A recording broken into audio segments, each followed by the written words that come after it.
takes strength to build something new. It takes strength to build something beautiful. Hold on. You put us on a wait list to have a baby and an egg. No, it's not an egg. It's an egg.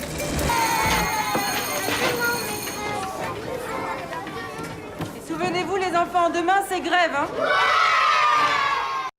From Game of Thrones star Emilia Clarke as a mum-to-be of a baby grown in an artificial womb to a compassionate refugee drama from veteran socialist filmmaker Ken Loach. Welcome to this week's film show, and hello to our critic, Lisa Nesselson. Welcome.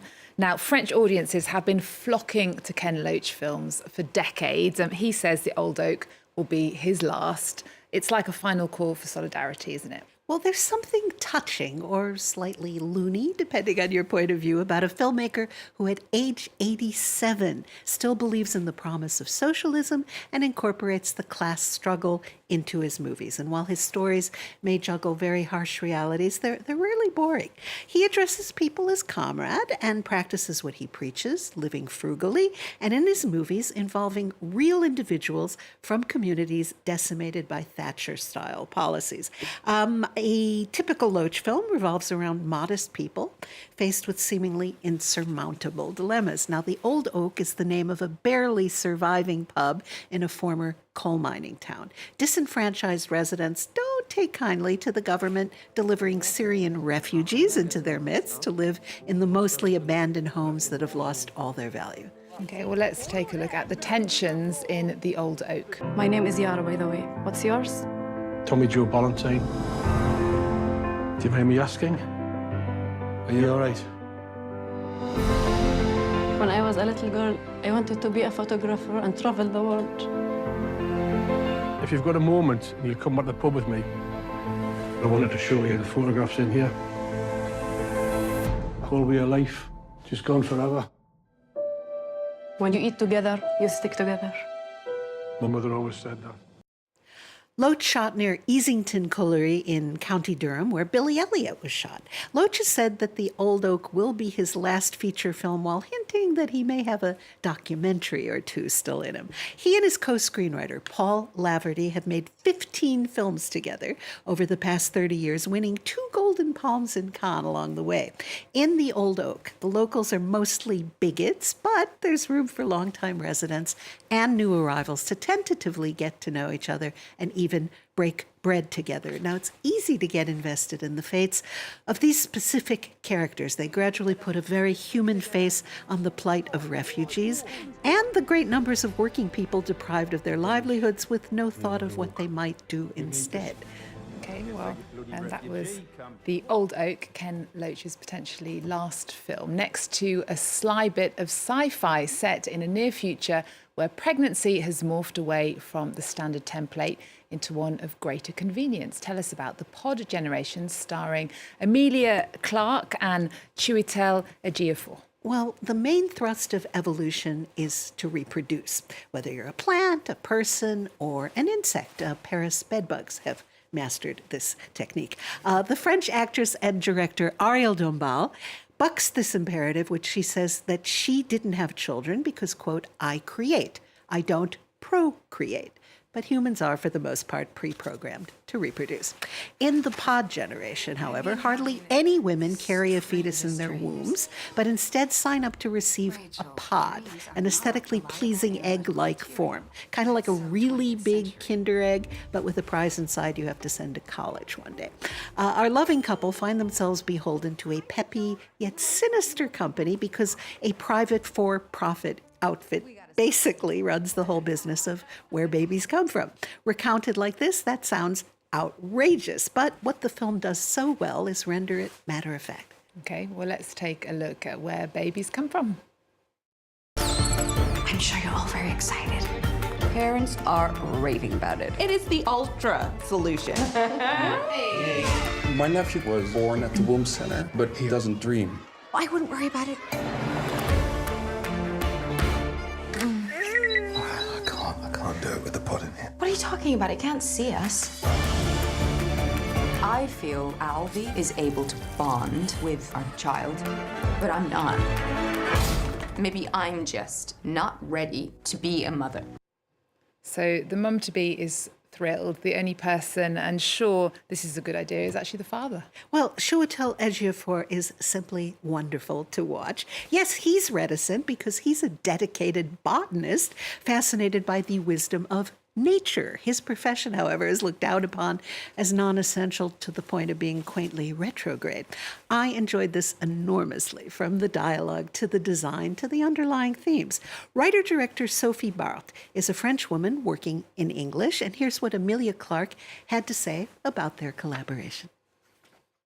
She thinks in an incredibly profound way, and she channels that through an artistic medium that allows us to recognize huge themes and topics in our life with a distance, but also still make it relatable, if that makes sense.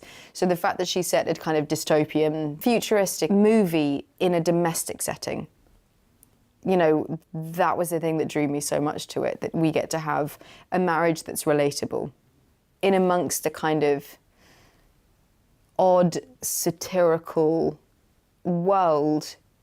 Gives us the distance to be able to see it for what it is.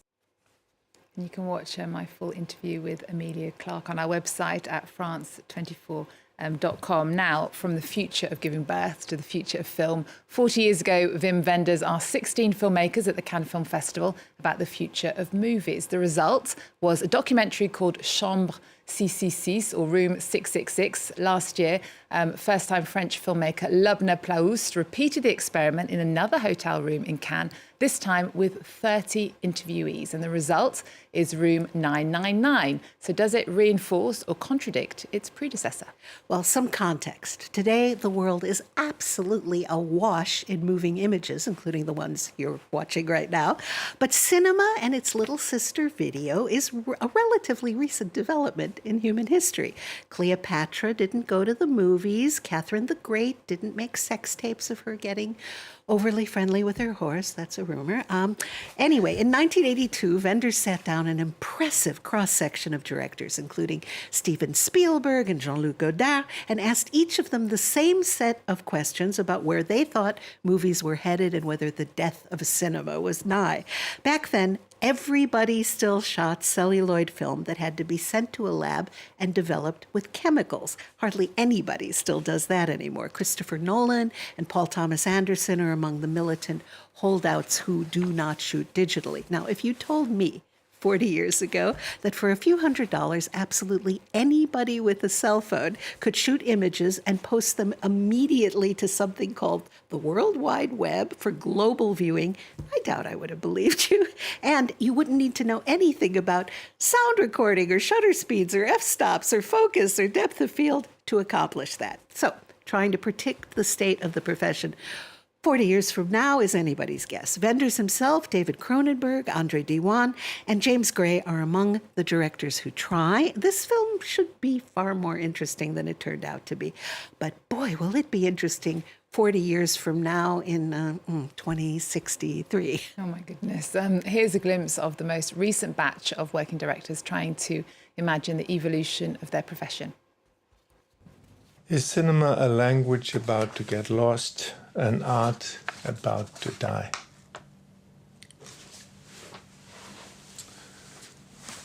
Cinema, cinema.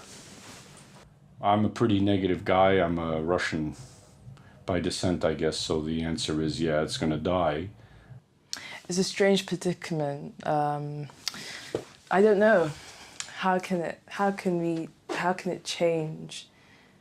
I think ultimately we need optimism. I think if we believe that cinema can continue, then that's all that matters. So how do you think we're going to be watching movies 40 years from now?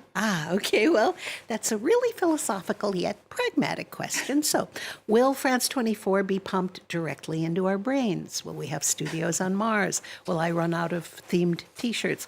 Will we be forced to condense the length of each day in order to conserve resources and mutate into France 12? This batch of filmmakers is worried that the language of cinema may get lost and that streaming platforms aren't benevolent, but muses that people will always crave stories. I hope this one has a happy ending. Yes, so do I. Well, just before we go, Chicken for Linda won the the top prize at the world's most important animation festival in Annecy, France. It was painstakingly hand-drawn by a real-life Franco-Italian couple, and it proves that animation is definitely for people of all ages. This is an incredibly inventive, funny, and touching story laced with anarchy. You only need to see a few images to grasp how colorful and distinctive the style is and appealing. Make sure you're in your seat before the film starts, since essential information is skillfully conveyed during the opening credits. Now, when young Linda's widowed mother promises her daughter she can have anything she wants, Linda says she wants chicken with peppers, a dish her late father prepared. Okay, deal. All they'll need is a chicken and some peppers. Not so fast. The next day is a general strike. And if there's anything the French are good at, it's going on strike. Everything is closed near Linda's public housing project, the Chinese, Muslim, and kosher butchers, and just about any source of anything edible or inedible for that matter. Mom wants to keep her promise. Her sister is a vegetarian, and that's just the tip of the intrigue. The housing project is full of real-seeming children and adults, even though they're drawn as solid colors. The musical score is a real plus, and there are laughs inspired by human foibles and strong emotions anchored in memory, loss, and the unexpected benefits of keeping a promise. It's extremely joyful to watch, isn't it, those solid colours? We're going to leave you with the lilting and lively obstacle course of Chicken for Linda. Thanks for your company. See you next time.